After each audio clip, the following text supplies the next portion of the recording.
Grace and peace to everyone. This once again yours truly, Bishop Bowser, and this is my grandbaby here, Darnell. That's all right. So, today I just want to speak to you briefly because we're dealing with Martin Luther King's holiday celebration because, this is his birthday, but he did sacrifice his life and do a lot for people, right? And so most definitely want to give a shout out to his family and friends and all those that knew him, loved him, and still stand on the principles that he stood on. But one of the things I wanted to bring up, well, I remember Dr. King said that, his I Have a Dream has become a nightmare. And, we still live in that nightmare. Many times you see the parades and you see all the celebrations that's going on and people that are involved in systems and whether it's politicians, whether it's dealing with the police, or whether it's dealing with folks that make decisions, right? The bureaucrats and so on for things that we try to do to bring change in our community. We still find that we're fighting against oppression, right? And we're still being marginalized and underserved.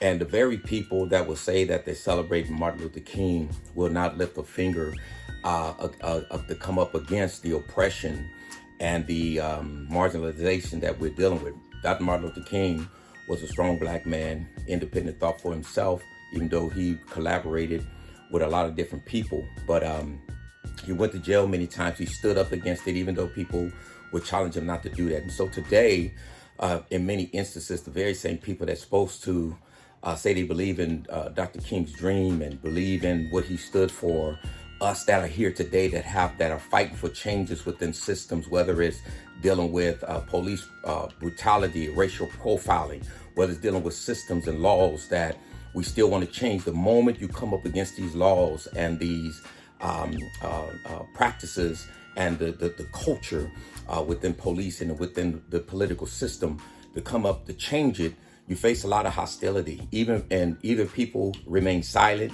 politicians remain silent and don't say anything or say that's not in their arena, they can't do anything about that, or you find secretly or underhandedly many, especially police, fighting against what we're trying to do when we want to bring change. Don't get out there and march for Martin Luther King Jr. and all that and waving and so on when you're actually fighting against what we're trying to change in our communities, right? You're not listening to black people.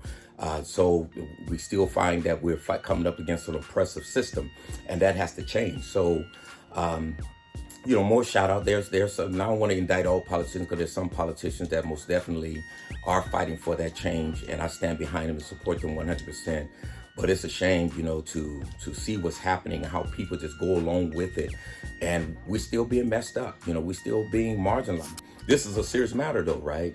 Is that we have to really stop being hypocrites and really start believing and standing for what we believe in. And that's even the community, right? Because we as a black community don't even stand together and we fight against each other, whether it's for money or for what's trending or for what's popular or making a name for yourself. So it's ridiculous, the stuff that we have to deal with, the things that I see from my lens and what I'm dealing with on a personal level, when all you're trying to do is stand for what is right and fight for those that have been mistreated, treated unfairly, and try to help those, give an uplifted hand to those that need a lift, right?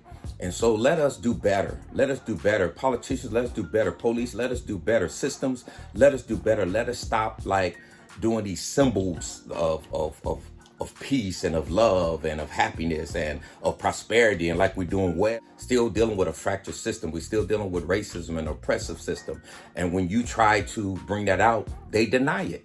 But yet you say Martin Luther King had a dream and we celebrate him. You're not really celebrating him, and you're celebrating a nightmare, because that's what Dr. Martin Luther King said, is that his dream has become a nightmare, and we still live in that nightmare today. God bless you.